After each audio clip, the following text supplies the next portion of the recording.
ওকে, এখন কিছু সুন্দর কিছু জিনিস আমি বলতে চাই। যেমন কিছু ব্যাপার আমরা খুব ছোটবেলা থেকে জানি, বেশ ছোটবেলা বলতে 9-10 থেকে, বাট ক্লিয়ারলি ফিল করি না অনেক সময়। এই জিনিসটা একটু বলে দেওয়া দরকার। তার মধ্যে একটা হচ্ছে গাণিতিক বিরহ পদ্ধতি।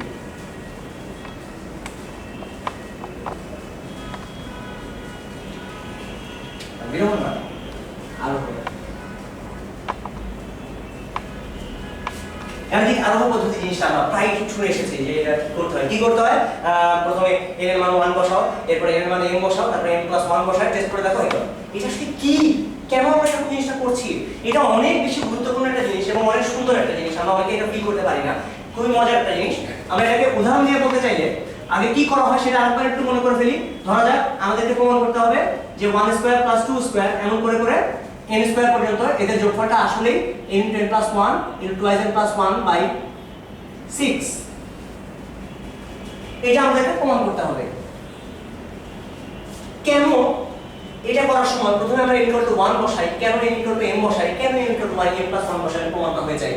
আচ্ছা, তো সেটা করার জন্য আমরা আইডিয়াটা একটু শেয়ার করি যে আমরা কিভাবে প্রমাণটা করছি। ধরা যাক অনেকগুলো বই পাশাপাশি রাখা আছে, তার বইয়ের তাক আছে, সেই বইয়ের তাকের মধ্যে অনেকগুলো বই পাশাপাশি রাখা আছে। এগুলো একটা বই। তোমরা তোমাদের সমস্ত কল্পনা শক্তি ব্যবহার করে মনে করো এগুলো একটা বই। এগুলো একটা বই। এই বইগুলোর এই পাশে আটকানো, তাকটা এই পাশে ভরা, আর ওইদিকে আবার তাকের অংশগুলো খালি আছে। তাক ওই পাশগুলো খালি। তো এখন উপরে একটু জায়গাও মনে করা আছে। একটা ব্যাপার একটু বলো দেখি, যে তুমি যদি এই বইটাকে এইদিকে একটা টোকা দাও তাহলে কি হবে? বইটা জাস্ট এমন করে এখানে পড়ে যাবে। এই বইটাকে টোকা দিবে। আচ্ছা, আমি হঠাৎ করে লক্ষ্য করলাম যে এদের মাঝখানে যে কোনো একটা বইকে যদি টোকা দেওয়া যায়, টোকা সবসময় ডান দিকে দিচ্ছি আমি, সব টোকা ডান দিকে। সাপোজ আমি লক্ষ্য করলাম যে এই বইটাকে টোকা দিলে তার পাশের বইটাও পড়ে যায়। এইটাকে আমি যদি টোকা দিয়ে দিকে, তাহলে এই পাশে যে বইটা আছে ওই বইটা পড়ে যাবে। এটা কি খুব বেশি কঠিন কোনো ব্যাপার? এটা একটা বই, এই বইটাকে যেটা একসাথে সবগুলো রাখা আছে, এখানে টোকা দিলে পাশেটা পড়ে যাবে। আচ্ছা বলতো এই পাশেটা যদি পড়ে যায় তাহলে কি হবে? এই পাশটা যদি পড়ে যায় তাহলে এর পাশে যেটা আছে ওইটা পড়বে, তার মানে যে এই পাশে যেটা আছে ওইটা পড়বে। তার মানে আসলে কি, এখানে টোকা দিলে এর পরে যেগুলো আছে তারা সবাই পড়ে যাবে। এটা কি এর পুরোপুরি খুব সিম্পল একটা ব্যাপার, যে ওকে একটা করলে তার পাশেরটা পড়ে। আমরা কি দেখলাম? জাস্ট আমাদের এতটুকুই দেখা। আমরা এতটুকুই দেখলাম যে একটা যদি পড়ে, যদি না পড়ে তাহলে কিন্তু কিছুই হবে না। একটা যদি না পড়ে তো কেউ পড়বে না। বাট যদি একটা পড়ে, একটা পড়লে আমি দেখলাম তার পাশেরটা পড়ে। জাস্ট এতটুকু আমি লক্ষ্য করছি।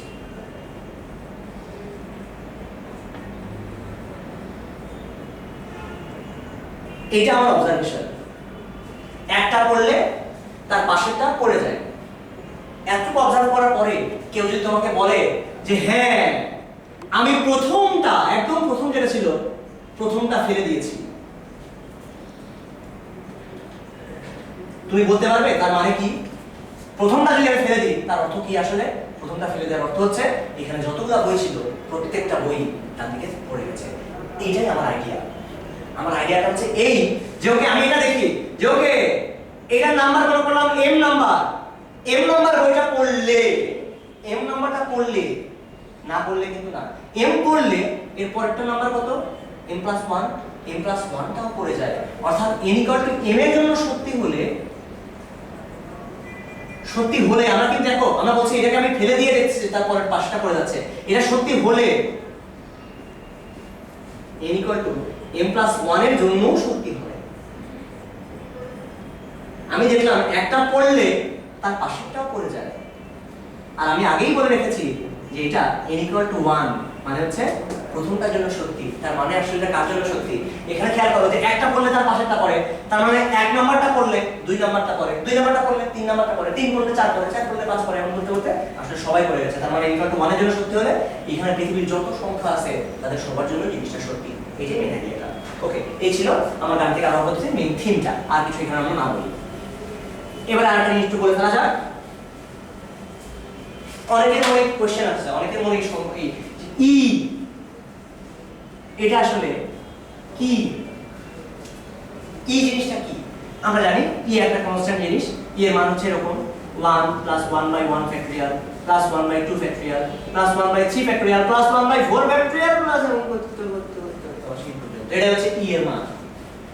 এখন ই এই জিনিসটা হচ্ছে 2.71828 এটা একটা অমূলক সংখ্যা এবং এটা একটা ট্রান্সেন্ডেন্টাল অমূলক সংখ্যা। যে অমূলক সংখ্যাকে কখনোই কোনো বীজগাণিতিক রাশির মূল হিসাবে কখনো দেখানো যায় না। তাহলে এরকম একটা জিনিসকে দিয়ে আমার লাভ কি? আবার এটাকে আমরা লগারিদমের বেস হিসেবে ইউজ করি, আমরা আসলে লন ব্যবহার করি, তাই না?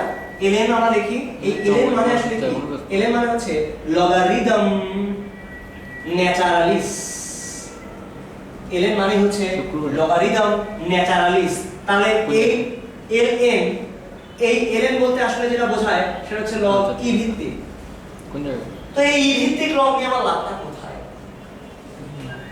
তাহলে ই ভিত্তিক লগের ব্যাপারটা আসলে কি সেটা আমরা একটু দেখতে চাই, যে ই ভিত্তিক লগ কেন নেওয়া হলো, এই এইটাকে ভিত্তি হিসাবে ব্যবহার করাটা কেন গুরুত্বপূর্ণ এটা বুঝতে গেলে আগে আমরা বলে ফেলি যে নেচারের সাথে যত কিছু রিলেটেড, এই পৃথিবীর এই প্রকৃতির সাথে যত ব্যাপারগুলো রিলেটেড, তাদের সবার মধ্যে আসলে এই ব্যাপারটা অনেক বেশি মিশে আছে। এক্সপোনেনশিয়াল ব্যাপারে সবকিছু মিশে থাকে, মানে কি পৃথিবীতে যত চেঞ্জ হয় এই চেঞ্জগুলো প্রায় সবকিছুই এক্সপোনেনশিয়াল চেঞ্জ হয়। খুব দ্রুত হলেও সেটা এক্সপোনেনশিয়াল, খুব আস্তে হলেও সেটা এক্সপোনেনশিয়াল হারে আস্তে আস্তে চেঞ্জগুলো হয়। তো এই চেঞ্জটার সাথে কি করতে কাজ করে সেটা বোঝার জন্য আমরা এক কাজ করি, মনে করলাম যে আমরা কি একটা ফর্মুলা আগে জানি, ক্লাস 8 এ আমরা শিখেছিলাম চক্রবৃদ্ধি সুদের ফর্মুলা, চক্রবৃদ্ধি হারের সুদ। চক্রবৃদ্ধি হারের সুদ হলে তখন তার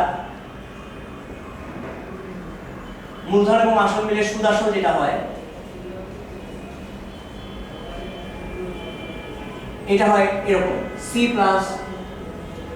into 1 plus r to the power n, যেখানে c হচ্ছে প্রথম মূলধন। এটা কেন হয় সেটা আসলে বোঝা যায়, যেটা কেন এরকম হলো। আমরা ধরে নিচ্ছি যে প্রত্যেক বছরে r করে হচ্ছে সুদের হার, সুদের হার প্রত্যেক বছরে r করে চক্রবৃদ্ধি হারের সুদের ফর্মুলাটা কি, যে এক বছরে যতটুকু জিনিস জমা হবে সেইটাকে আমরা আরেকবার মূলধন হিসেবে ব্যবহার করে তার পরের বছরে কাউন্ট করব, তারপরের বছরে যতটুকু জমা হবে সেটাকে আমি কাউন্ট করে তারপরের বছরের হিসাবটা করব।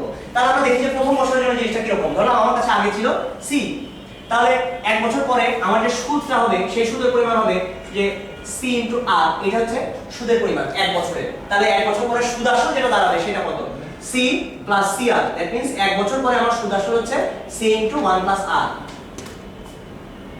c into 1 plus r ছিল c, এক বছর পরে কি হয়েছে তার সাথে 1 plus r আসলে গুণ হয়ে গেছে, এটা আমরা খেয়াল করলাম। এবার দেখি তার পরের বছরে, এখন আমার কাছে আগেই ছিল c into 1 plus r,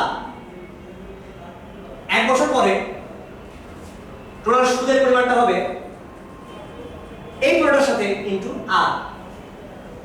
আমরা জানি 100 টাকার এক বছরের সুদ হচ্ছে কত, 1 টাকার এক বছরের সুদ r, অতএব c into 1 plus r, এইটার 100 এর সুদ হবে r into c into 1 plus r। আমি যদি এখন তাহলে তখন যদি সুদ আসলটা চিন্তা করার চেষ্টা করি তখন কি আসবে, এইটা হচ্ছে আসল আর ওই পার্টটা হচ্ছে সুদ, that means c into 1 plus r যদি আমি কমন নিই তাহলে আবার এখান থেকে কি কমন যাচ্ছে 1, এখান থেকে কমন যায় r, প্রত্যেকবার আমার সাথে গুণ হচ্ছে এই 1 plus r ফ্যাক্টরটা।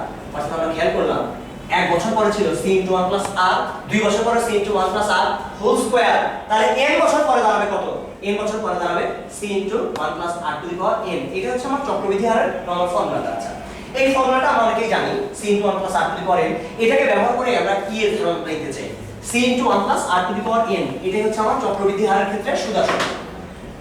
এখন এই n এটা আসলে কি, এই nটা হচ্ছে কত টার্ম পর পর, মানে কতবার আমি আসলে হিসাবটা করছি, এই nটা জাস্ট সেটা মিন করে। এটা যে বছরই হতে হবে তা না, কত টার্ম পর পর। আমি যদি চিন্তা করি যে আমি এই সুদের হার যেটা, সেই হারটাকে আমি ডিফাইন করছি যে এটা এক বছরের জন্য হার না, এই হারটা হচ্ছে যে ওকে এটা এক মাসের জন্য।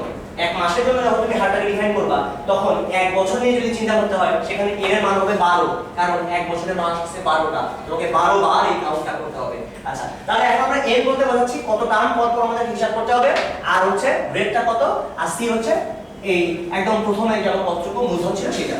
তো তোমার একটা বন্ধু সেটা ব্যাংক খুলেছে, তুমি গরিব মানুষ, তোমার কাছে টাকা আছে 1 টাকা, তুমি তোমার বন্ধুকে বলবা দোস্ত আমার কাছে তো মাত্র 1 টাকা আছে, আমি 1 টাকা নিয়ে তোর ব্যাংকে জমা দিতে চাই। সে বলল হ্যাঁ কোনো অসুবিধা নেই, কিন্তু বললো দোস্ত আমি তো গরিব মানুষ, তুই আমাকে কাজ কর, তোমাকে 100% হারে সুদ দে। 100% হারে সুদ মানে হচ্ছে r = 1। যদি 10% হতো তাহলে r এর মান হতো 10/100, দ্যাট মিন্স 0.1। তাহলে 100% হারে সুদ দেওয়া মানে r = 1। তাহলে তখন সে 1 বছর পরে কয় টাকা পাবে? সে 1 টাকা জমা রেখেছে, 1 বছর পরে 100% হারে সুদ কত টাকা সে পাবে সেটা আমরা লক্ষ্য করি। 1 এটা হচ্ছে তার মূলধন, 1 প্লাস আর এটা 1 1 বছর পরে। সে দেখলো 1 বছর পরে 1 + 1 মানে হচ্ছে 1 + 1 মানে 2। সে 1 বছরে তার পুরো ডাবল হয়ে গেছে। 1 টাকা জমা রেখে সে 2 টাকা পেয়ে গেছে। সে খুব খুশি। ওকে 1 টাকা তুমি খুব খুব খুব খুশি। এখন আরেকজন বন্ধু সে বলল যে ওকে দোস্ত আমার মাথায় অন্য একটা বুদ্ধি আসছে। কি বুদ্ধি? দোস্ত আমার কাছে 1 টাকা আছে, সবার কাছে 1 টাকা, ধরে নাও যে এই সি এর মানে সবসময় 1। এখন সমস্যা হচ্ছে যে আমি চিন্তা করলাম যে আচ্ছা এক কাজ করা যায়, আমরা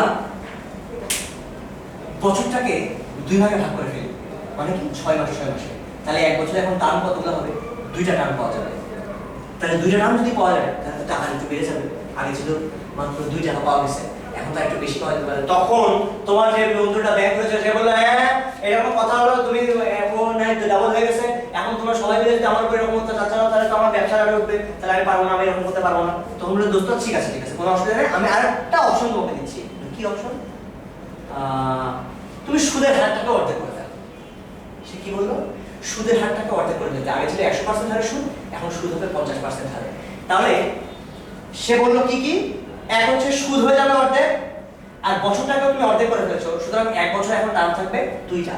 তাহলে এখন এটা হচ্ছে হাফ, 1 বছরের টার্ম থাকবে 2টা।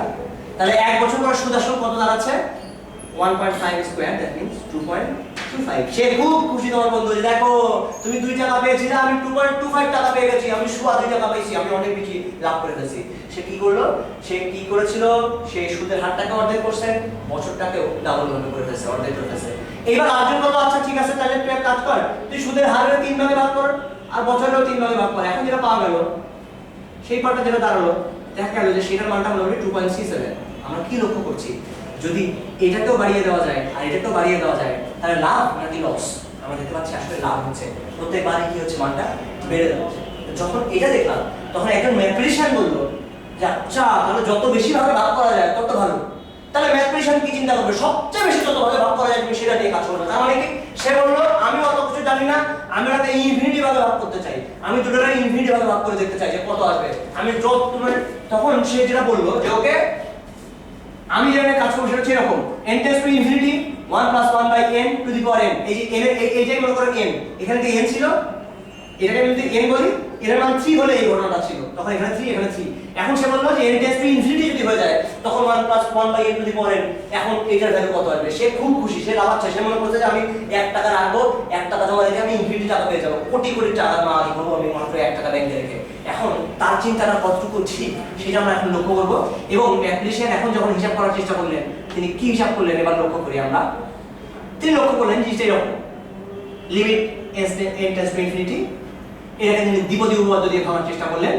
তিনি এখন দেখলেন এরকম n * x nx plus n * n - 1/2 তার সঙ্গে স্কয়ার, এরপরে n * n - 1 * n - 2/3 তার সঙ্গে 1/n √3। আমরা দ্বিপদী উপপাদ্য দিয়ে ভাঙার চেষ্টা করছি।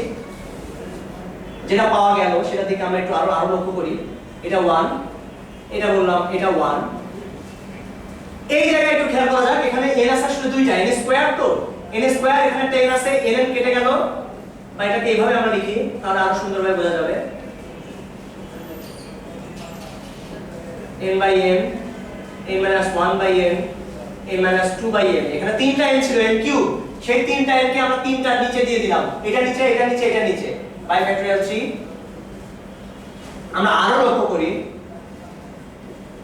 এটা 1, খুব ভালো করে তাকাই, এটা হচ্ছে 1 * 1 - 1/n, এটা 1 * 1 - 1/n * 1 - 2/n, এখানে n/n মানে হচ্ছে 1, 1 - 1/n, এখানে 1 - 2/n, নিচে �factorial 3 ইনফিনিটি পর্যন্ত। এবারে যখন n টেন্ডস টু ইনফিনিটি তখন লক্ষ্য করা যাক জিনিসটা কি হচ্ছে। n টেন্ডস টু ইনফিনিটি হলে 1/n, এই পার্টটা হয়ে যাবে 0, এই পার্টটা হয়ে যাবে 0, এই পার্টগুলো হয়ে যাবে 0, তাহলে এখানে 1 * 1, এখানে 1 * 1 * 1, যে পার্টটা থাকবে সেটা হচ্ছে এরকম দেখতে 1 + 1 আসলে এটা, বা 1/1 ফ্যাক্টরিয়াল বললেও দোষ নাই, এটা হচ্ছে 1/2 ফ্যাক্টরিয়াল, এটা 1/3 ফ্যাক্টরিয়াল, এমন করতে করতে অসীম পর্যন্ত, এবং এটাকে আমরা বলি এটি হচ্ছে e। অর্থাৎ সে 1 টাকা রেখে যত পাবে তার মানটা হচ্ছে e, এবং e এর মান ক্যালকুলেট করে দেখা গেল এর ভ্যালু হচ্ছে এরকম একটা মান।